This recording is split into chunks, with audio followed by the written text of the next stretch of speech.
Hey, you there. Just wanted to let you know you are now listening to the AK Mindset Podcast. Hope all is well. Thank you all for tuning in to the AK Watch following OSHI Co. episode 4. A bit late with this one, but as they always say, better late than never. And joining me in this discussion is one of the OGs, the real ones, Daniel, AK Choco. Talk to them. Yo, what's going on, people? Like Rajel said, we're back again with OSHI Co. episode 4 actors on the AK Watch. As he said, a bit later, but we're here every week, and we're just keeping it consistent and hoping again to have another fun discussion, just talking about certain moments within the episode. And as always, socials are on the screen right now: Instagram, Twitter. Follow them up and interact with us. And yeah, that's perfect. Well said. So let's just jump straight into the episode. I just felt like actors as a title is a great kind of title for this, a great synopsis for what we were able to kind of view in this episode. And we kind of saw the pressure of the pressure on actors to perform, to abide by kind of restrictions and like scheduling, which was very, very tight. And we see how they're trying to condense like a year's worth of filming into a small period of time, putting a lot of pressure on all the participants. And I think you could really see just how hard the industry is in regards to Kana, and how you could see that even due to just like, why would you even put yourself in this kind of restricted scenario? And sometimes you just have to be in that position as a first-time actor or someone who's trying to build a pathway through the industry, and someone in Kana's position where she's seen her kind of popularity dwindle from when she was a kid to an adult.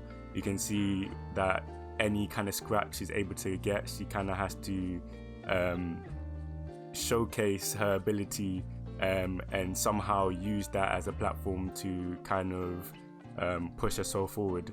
And I just wanted to kind of ask how you feel about kind of dealing with her early struggles during this first part of the episode in regards to just navigating the industry, navigating her self-doubt, but also being both an actor in like the role sense as in acting and performing, but also being an actor in like acting and keeping up your popularity in the industry and playing the political game.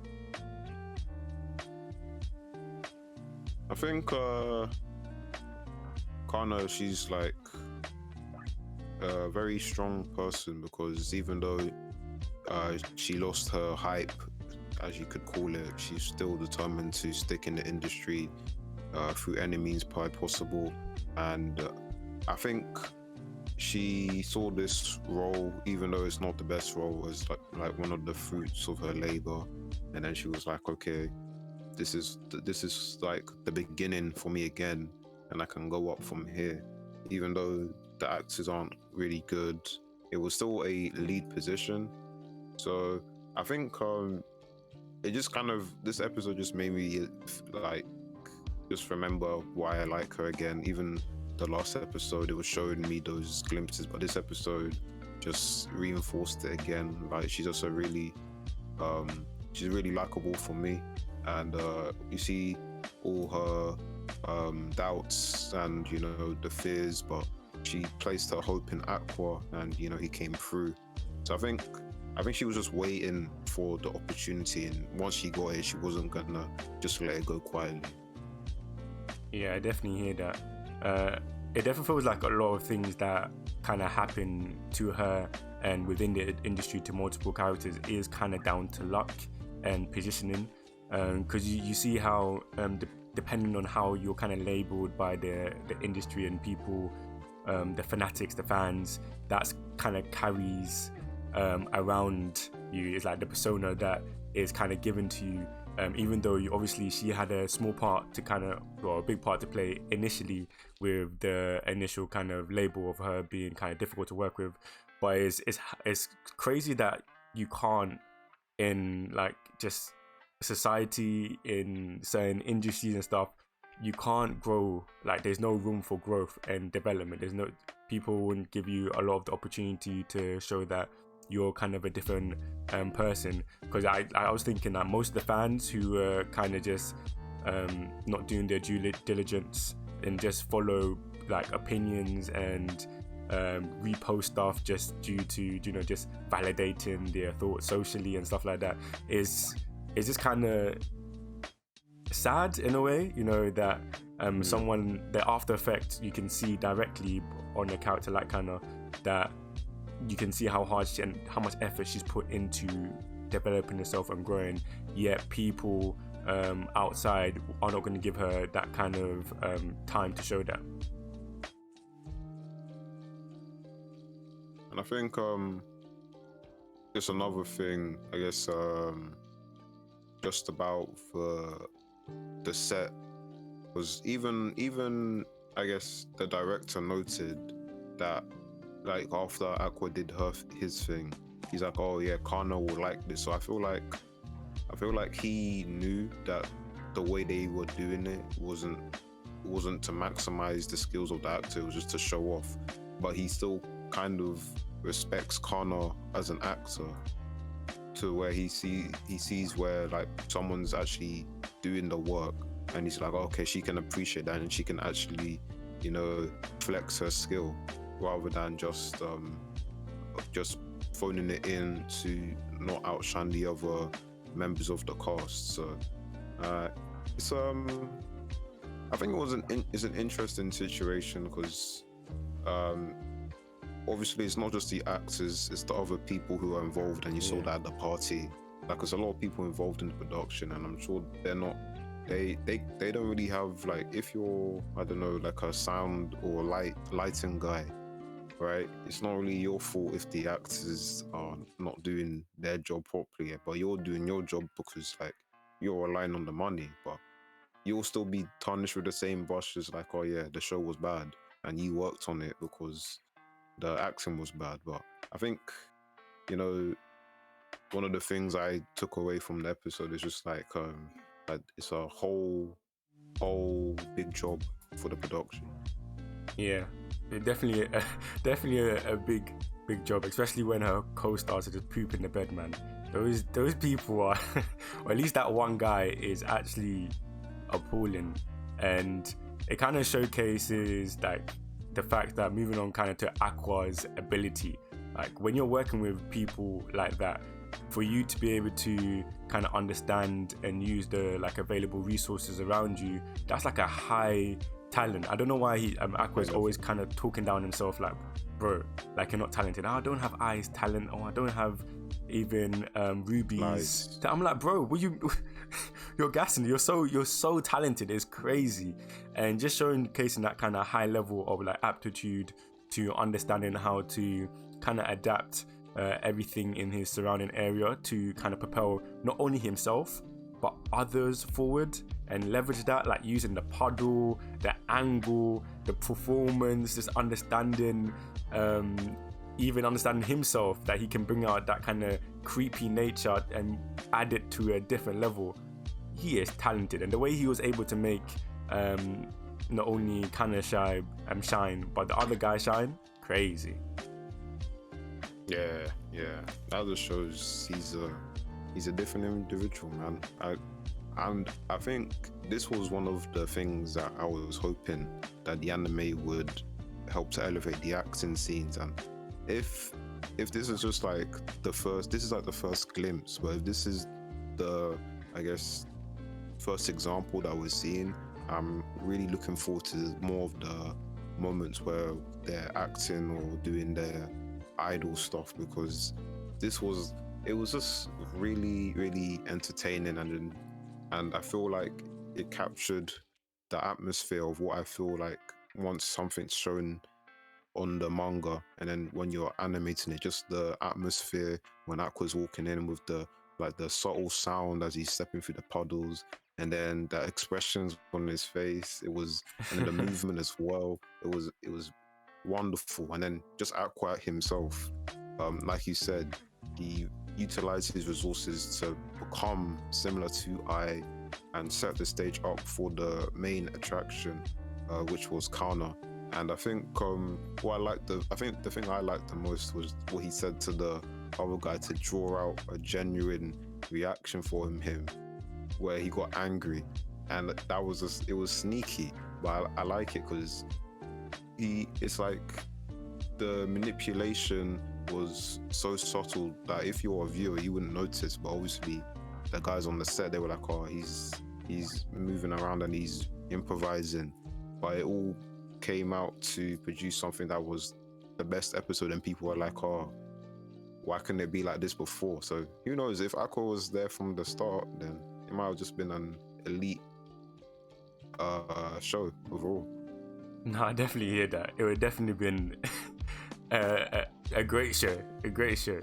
It kind of makes me kind of sad that he wouldn't get the full credit, even though he does get kind of the spotlight. People are going to see, especially since he's showing up in that last episode, that there's a difference between when he wasn't in it and when he's in it. So he's, people are going to talk like he was actually involved in the uptake in that episode and that scene. But I know that in reality, it's all going to be the directors, and they will somehow talk it up in a way that kind of credits their own ability and stuff, when it's nothing to do with that. And kind of jumping on what you said about just being able to adapt well the dynamic nature of the scenes and make it so like vivid an experience in contrast to just reading it as a manga. It's crazy how like the expressions that they continue to use, like the wide dynamic eye shots when it's just like open, like when we saw Kana and she was like tearing when she was fake crying, which is fake crying a talent? I need to ask that question. Is that a talent? Is that a speciality? That was what she was famous for. Yeah, that she was the child actress who can cry at a drop off or something. That was like her main draw. I feel like I think she has way more than that. She doesn't need to be known for that no more. Oh yeah, she's very, very skilled. Just her ability to express, and just the directors, like the real life directors, be able to produce that and make you really feel the energies of the characters, continues to be like a really extraordinary example. And obviously shouting out creators and directors, I'm so happy to see the manga writer being able to get some joy from watching, even if it's just one moment and one episode and it's the last episode, just her being so happy to see her vision kind of brought to life. And even though the rest of the episodes were not good, like you can tell it really kind of excited her. It really drew her deep emotions, and she was super happy. And seeing her crying, I was like, yes, this is what you deserve. All directors, all manga writers, or anybody who has a piece of art that they put their passion into deserve to have that moment when it's turned into another media form. Yeah, I agree.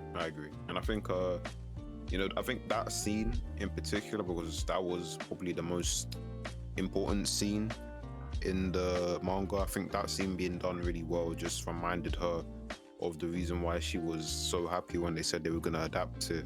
And again, it spread to a wider audience, and it was nice just to see that she was still watching it, for one, even though when she was there, she could tell they weren't really going to respect Ting. But I think it was nice that she was able to get some joy, and I felt that was a nice moment, especially for Kana too, because I think it didn't really gain much publicity with the wider people, more like in the fans. So just to have someone recognize that Kana was the one who carried the show, quote unquote, and it to be the creator, that was another nice moment for me. She needs to fix up her sleeping pattern though. It's a mess. Yeah, that's realistic, man. Most mangaka don't be getting sleep like that. But it wasn't looking healthy. I saw the worried look of her staff, like, sensei, like, go home. Like, work and home can't be two in the same. It's not healthy. And she's like, no, I can, if I sleep on the floor, I'll wake up in 4 hours and I'm like, oh my days, you need more than that. You need more than that. How are you feeling with the kind of Kana and Aqua momentum, I like to say? Just seeing them at the after party, kind of enjoying Aqua's presence more. You see how slick she is, how smooth she is, trying to instigate an opportunity to ask Aqua if he has a girlfriend. It was smooth. I mean, the way it's been going, you could tell she was gonna end up getting interested in him. I think the show's done a good job building up the interactions, and you know, it was kind of like a natural realization where just in the last scene where she's like, oh yeah, she realizes that she falls in love, and then she actually does that expression. So I think that last scene wasn't actually her acting, it was just like her actually showing the expression of her falling in love. But yeah, she was very slick. She wants to get all the information, she's not playing around, and that's smart, you know, because like she needs to know who the competition is, right? So, no, she does. She needs ready to get all the details, man. She knows she wants to be in pole position for that. Of course. I think one of the things that kind of really shocked me, and not even shocked me, but has surprised me in the first 3 episodes, is how people around them don't make their Ai and Aqua connection more often in regards to resemblance, in regards to them being part of Strawberry production, that connection. Because obviously I feel like it's pretty obvious. Like, you just have to see the star Ai and that's even enough. You know what I mean? I feel it, but well, at least in the first 3 episodes, first episode, I can't count that one. First 2 episodes, they didn't really interact with that many people. So it's only now we're starting to see them interact with more people, and like the producer, someone who worked closely with Ai, noticed it like straight away. He's like, oh yeah, you look very similar to her. And I think it will probably be different, because some people, we have to remember, like, she died like maybe like more than 10 years ago for them. So like technically she's an old idol, and then like most of the people we're gonna see them around now are like around their age, so they might not even know who Ai is. Like, Ai is history. But I guess like more the staff, you would expect them to be like, oh yeah, these guys, they resemble Ai a lot, and they do look very good. Like, but I think slowly, because we saw that one girl, the pin-up model, which I have other comments, but I'm gonna save it for the end. She was like, oh yeah, Ruby looks very attractive, you know. So like that kind of just shows that even amongst all those actors, yeah, and you know, models and all these entertainment people, Ruby is kind of like still manages to stand out as like someone who's super attractive in that class, and like your eye gets drawn to her. Yeah, she's definitely someone that kind of garners attention, and like her presence alone. Even Aqua, like, you're kind of drawn to him, but his one is slightly different, because from how he looks, you kind of expect a different personality like traits to be showcased, and him being more gloomy, laid back to himself, kind of draws you in more. His reality TV proposal is an interesting development. I don't think he's ready for that. I think with that animosity that he continues to show, he might catch a body on reality TV. I don't know if he can put up with it, but I guess he kind of has to get the information he needs. It is interesting to see that the director guy playing his hands well, using his kind of position, understanding kind of Aqua's kind of reluctancy to do stuff like this and put himself out without having a purpose or something that he's kind of working towards. So using that as leverage to that kind of information. I don't know how he kind of sussed out that like so swiftly that's kind of, obviously he did ask the question, are you a fan and stuff like that, but even prior to that it seems like he came over with an agenda to kind of swindle or kind of push Aqua towards joining the reality kind of TV series. Yeah, I guess it just goes to show like they're always looking for talent. Like, so he caught his eye quickly. He's like, okay, yeah, this guy is a good actor, and I feel like I could use him in this project. I just need to find a way to get him in, and he found his way quickly. So we're gonna see our boy on the dating show. You know, it's so gonna be interesting. It's gonna be a movie. It's gonna be interesting. I feel like just The School is a better reality TV show. Like having the combination of actors, idols, performers, and all different type of stars. I think that would create an atmosphere, you know, for drama. And like you said, I thought nobody in that school is ugly. It's crazy. I don't know how they did the like allocate the spaces, but I don't think it was talent. I thought they looked to your face and said, okay. I don't think it was grades. I think they looked at your face and like, okay, I see. I like the structure of your face. You're in. You know, they had the proper exams and stuff. They just all happen to be conventionally attractive. But I think it would be cool if you had like people who were like quote unquote and unattractive, like just in the forefront. But you know, it's anime, so I'm not gonna get my hopes up for that. It's true. They're trying to sell their paper. They're trying to sell. Ruby needs to chill though. Like she was doing a lot at the end in regards to her fellow classmates, staring at chests, doing up internet searches like immediately. I felt like that's so inappropriate. Like, do you know, imagine like you're in a school full of talented individual. All of you are talented. All of you you're in your specialities. You feel kind of safe. You feel like this is an environment where nobody's gonna be really fangirling over you and stuff, or fanboying over you. And this is Ruby just going, right.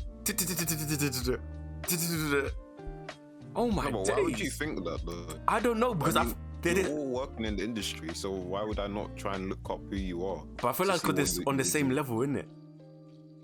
Like that's your peers. But okay, exactly. I hear it. But I thought it'd be done differently. I didn't think I feel like I wasn't thinking it was going to be done. Her face is a bit rude, yeah. In her face, no, not being subtle with it. Because obviously there's the importance of knowing your competition. Because technically, everybody in that space is after your job. And there's a limited amount of jobs that we've seen going around in this industry. So I understand. But the way Ruby was searching, she wasn't searching for to understand the competition. She wanted to understand her competition. Understand with her eyes. Yeah, you know, she you know, we kind of see her personality is more. I don't really know how to describe it, but she's very, I think, direct. You know, she kind of says what's on her mind, and she does what comes to her mind. So I'm not surprised at her behavior. But I think, you know, it's good that we got some focus on Ruby, just only briefly, but you know, we're kind of seeing what she's interested in doing. No, that's true. Because you kind of forget sometimes that Ruby is one of the main kind of showcases or stamper pieces of this series. Because sometimes, most of the time, you feel like there's a heavier focus on seeing Aqua all the time. And obviously, Aqua is very interesting, but having the dynamic of Ruby in there really kind of keeps the show flowing and really keeps you kind of engaged and kind of gives it like a light-hearted manner to it. It's not always the doom and gloom Aqua thing. And the way she was applying pressure with the friendship thing had me crying. Oh, that was funny. I was like, you are rude. Because I know before I know she was just looking around for Aqua and dragging this girl around for like 10 minutes because she was gonna do a big flex in front of Aqua. I got friends. Where are your friends, bro? Oh, you don't have friends, right? Man was out here apologizing. Oh, sorry to bring you around this gloomy guy, this guy with no friends. And Aqua is just, I know Aqua is feeling the pressure because my guy was like, bro, boys are not like that. I've been talking to people. Relax, Ruby, relax. I was talking to people, but you know, ban them. You see the guys, the lads, We don't make connections as swiftly as that. Like, we don't immediately connotate it as friends, you know? We just do the humble thing. And I know Ruby was like, oh yeah, sure. You're doing a lot of talking though. Nah, he was doing a lot of talking, I won't lie. It felt like he was actually kind of over-explaining. If I'm being honest. And I don't know why. It's your little sister, but you don't have to try to justify it to her. Like, she's just being nosy. She's just trying to wind you up. But, the pressure was intense though. I understand why he started babbling. Do you know when you're not prepared for the pressure from your little sister like that? I've been there. I just start talking. It's like, they're looking at me like, I've got you. That's what your little sister's looking at you like, I've got you. Like, but she was humbled real quick though. Yep. Humbled. Was the top actress in the class knew Aqua, and even my girl next to her. But you know, she was like to Ruby, she's like, oh, do your best. And then she's just like, wow, wait. I'm in the entertainment division, but I got no work. It's a bit sticky. It's very sticky. She seems like the superstar idol, wherever she is, superstar. She seems like a really kind of open to recognize other people's abilities, nice, kind. There's not real any animosity that I felt from her. She's not one of those stuck up. And I think she was happy that like Aqua had the ability to just come and be confident and, you know, engage with her. Because I feel like a lot of people were probably being kind of similar to Ruby in regards to feeling like she's kind of unapproachable because of her level of success and fame. But hopefully we kind of see her throughout the episodes and see her connect with our people. Then she might bring an interesting kind of dynamic. But the pressure for real, Ruby went straight home and said, you know, we have to get this idol group idling soon. Like it's that easy, you know. She was snapping fingers. She said, I don't know how, but by tomorrow we need to have an EP out. We have to have a TikTok dance out. We need to have a 5-member group with me in the middle. She said, I need to work. And it's funny because that's the first time we've actually seen Ruby kind of initiate not just the idol part, because I think she has apart from the interview process and when you saw her understand the pressure of rejection and stuff, she has been kind of fairy tale, you know, acting and stuff like that, you know, being an idol and stuff like that, being in this school with all these talented people. She hasn't really thought, okay, what next? And this is the first time we saw her like, okay, what next? What are we actually going to do? What steps are we putting in? What kind of people are we going to get in to make sure we have a cohesive group that can build a connection with our people and develop a fan group and stuff. So that's kind of good to see. I agree. I think it's just nice to see like they're starting to move that plot line forward, and we're starting to see you know, well, hopefully what it takes to form an idol group, and some of the processes. And you know, they were talking about like some of the it's not really politics, but like procedures. Like she's like, we just want a freelancer because we don't want to deal with any agency drama. And then my guy Aqua, you know, recommended my girl, of course, because she's elite. So who knows, Arima might turn into an idol. I don't know if she's gonna be down for that, because she seems pretty gung-ho on the acting. So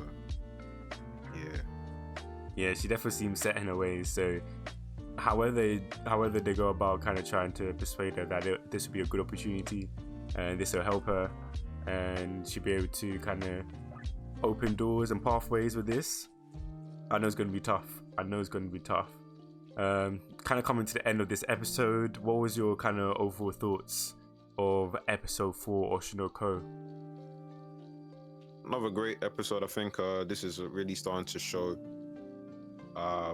you know, where the strengths of the adaptation is, just especially when it comes to these more dynamic scenes with the acting.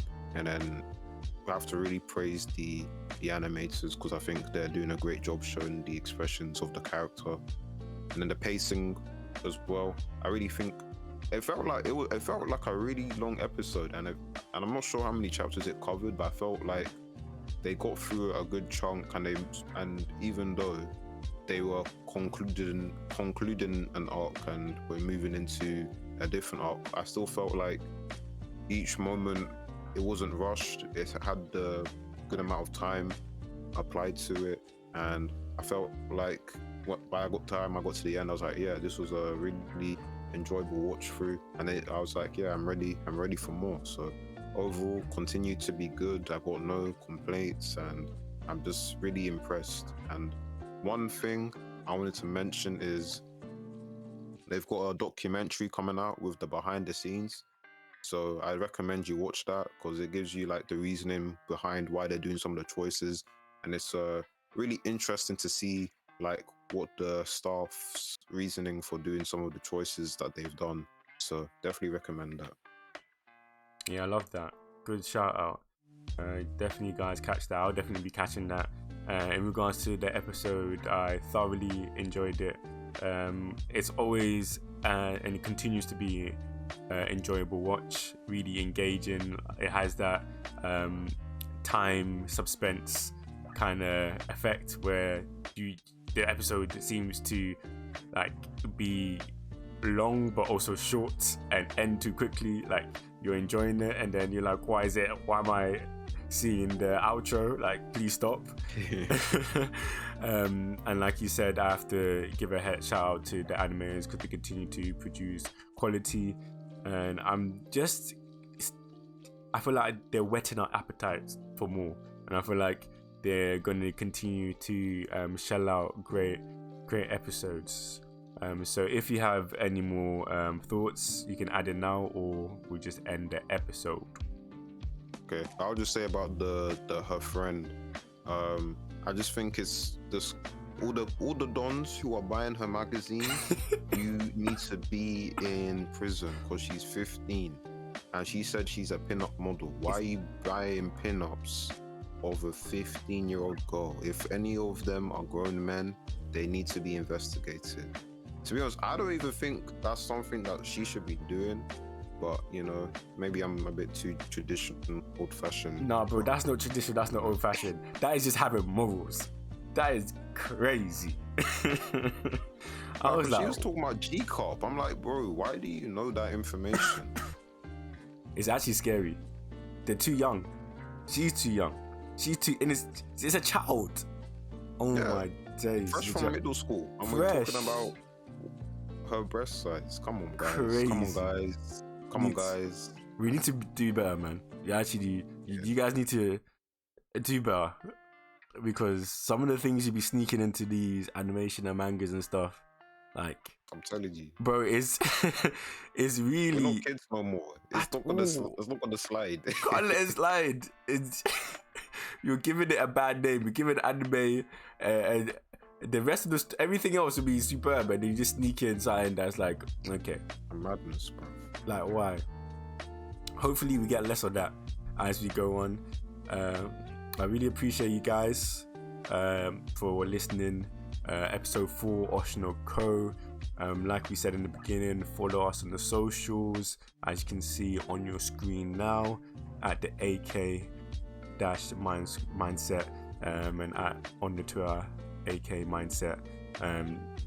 Really enjoying the series so far, and we can't wait to talk to you next week. So you guys, drink your water, have a blessed week, and we'll catch you in a bit.